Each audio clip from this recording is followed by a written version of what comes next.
Mari kita bersatu di dalam doa. Segala puji syukur hanya bagimu ya Bapa, dalam nama Tuhan Yesus Kristus. Terima kasih buat anugerah kebaikan Tuhan. Hari ini kami boleh menikmati, di mana kami boleh mengadakan acara penatau, yaitu Punguan Dos Roha Sian Desa Huta Tombak, sehingga acara ini boleh tercapai dengan baik. Bapa, sebentar kami dengarkan firman-Mu. Biarlah Tuhan Engkau yang mengurapi kami, memberikan hati seorang murid, sehingga firman yang kami dengarkan pada pagi hari ini bolehkan hati kami, sehingga kami boleh berjalan sesuai dengan kehendak-Mu ya Bapa. Akhirnya masih kurang bersemangat ini. Sekali lagi shalom. Coba dulu pandang kanan kirinya bagaimana. Saya tadi ada sebelum saya bercerita tadi, dikatakan saya tanya Huta Tombak ini di mana, dan disampaikan di daerah Tapanuli Tengah. Ya, saya tanya bagaimana di sana. Iya, baru beberapa tahun terakhir ini mulai masuk listrik dan jalan. Ya, saya beberapa waktu yang lalu saya melihat keluarga-keluarga besar dari desa Huta Tombak hari ini ganteng-ganteng gagah pakai jas semuanya. Ya kan? Hidup Huta Tombak. Ya kan, harus bangga di mana kita dilahirkan. Amin. Jangan menyesal di mana kita dilahirkan. Kenapa? Karena kita dilahirkan bukan kita yang memilih, tapi Tuhan sudah menetapkan kita ada di sana. Tuhan sudah menetapkan kita ada di daerah itu. Kita harus bangga dengan asal usul kita. Kita harus bangga dari mana kita dilahirkan.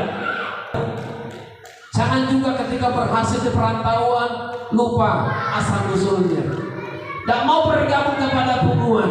Kenapa? Mungkin sudah lebih maju dia, mungkin sudah lebih hebat dia, mungkin sudah lebih berpendidikan dia, tapi tidak mau lagi. Gak usah lagi gabung-gabung dengan Punguan Dos Roha dari Huta Tombak ini. Sehingga acara ini boleh terlaksana. Karena apa? Karena molodok sada sitaona, ya, sada sukacita di dalam Kristus. Nah, saya ucapkan terima kasih Mulia Tegulang atas undangan yang diberikan kepada saya untuk menyampaikan firman Tuhan pada pagi hari ini. Yaitu kita buka firman Tuhan Amsal pasal yang ke-16 ayat yang ketiga. Ya, tapi sebelumnya saya mau memperkenalkan diri. Saya Pendeta Jonas Sitohang. Saya tinggal di daerah nggak jauh dari sini, daerah Cimanggis, Depok.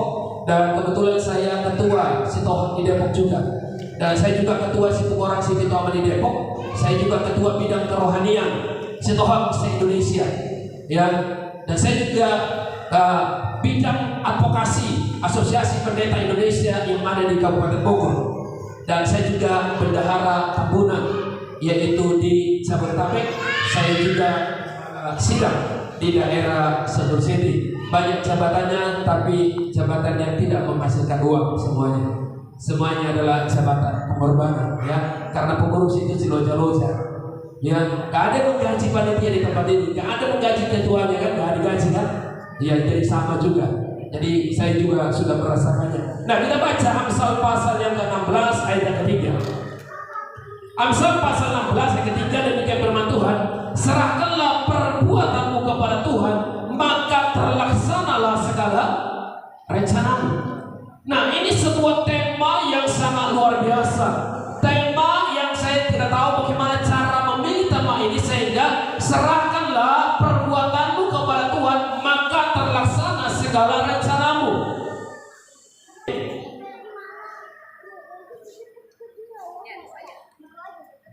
Tu Jehovah mah giling angka pampahenanmu, asa kulus angka zakap niroha. Jadi dokter tu Jehovah, tu Tuhan mata pasahat per 2 tahun asa boy berhasil di dalam segala rencana. Gudang doa ke rencana, gudang doa ke keinginan, gudang doa hira-hira mungkin bisi-bisita alai molodang Tuhan di bagasan, semuanya bisa menjadi gagal. Nah, apa itu tentang menyerahkan perbuatan kita kepada Tuhan, maka akan terlaksana segala rencanamu. Nah, artinya adalah bahwa kalau manusia merancangkan segala sesuatu tanpa kita menyerahkannya kepada Tuhan, maka bisa saya pastikan akan mengalami kegagalan.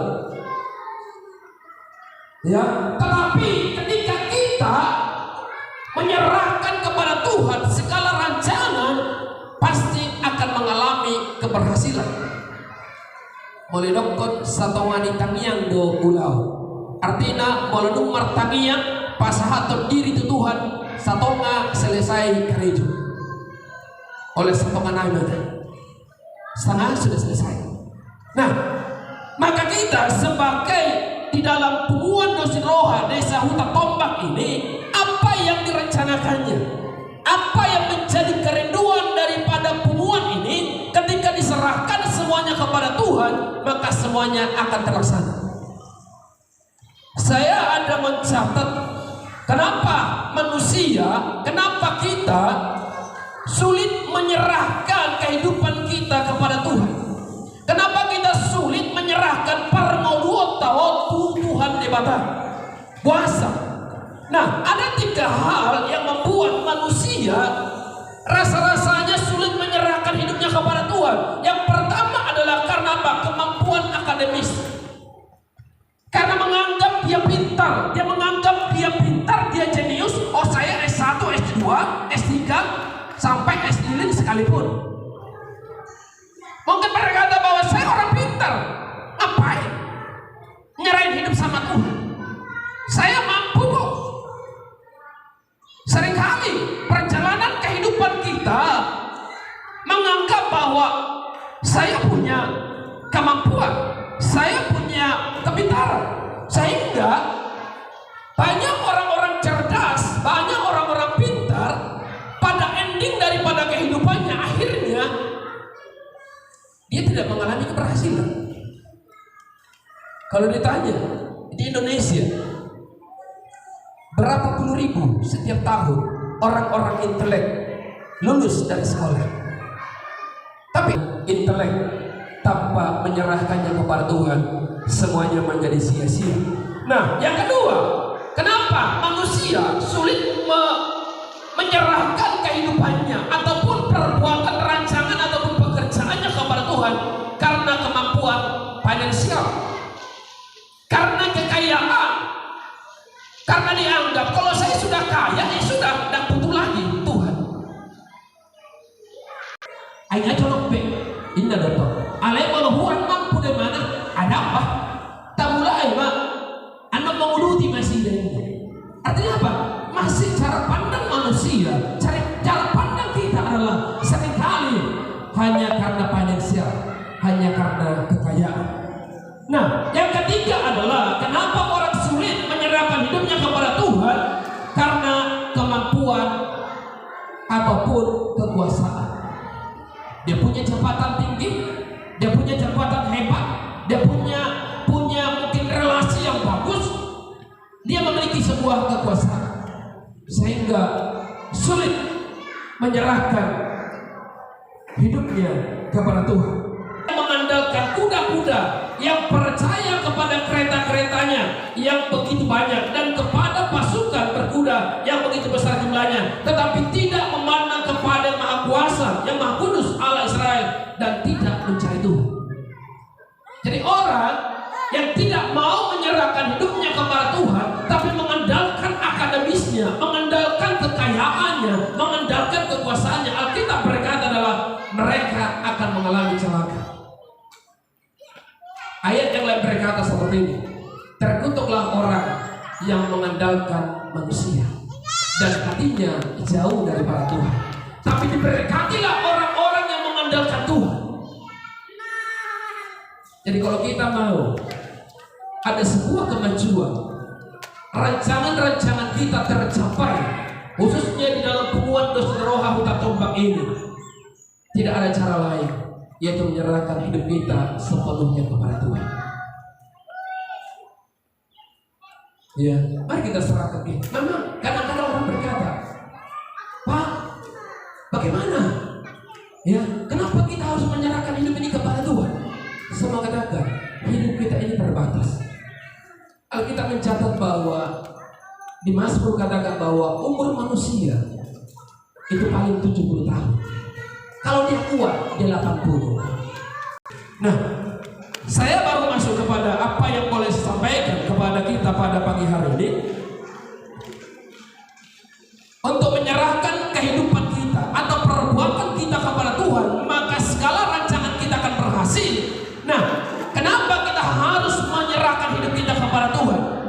Nah, mari kita buka Yakobus pasal yang keempat, ayat yang ke-14 sampai dengan 17.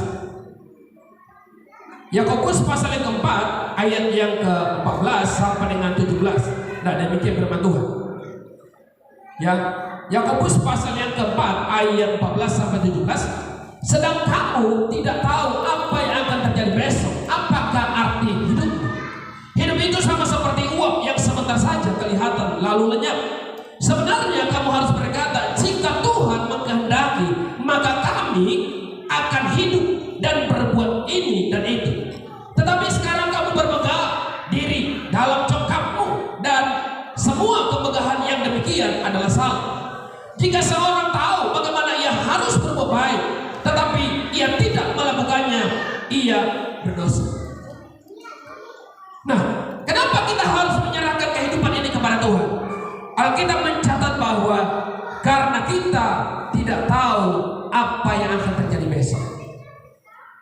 Saya tidak tahu apa yang terjadi besok, maka saya harus menyerahkan kehidupan saya kepada Tuhan yang Maha tahu tentang hari esok saya.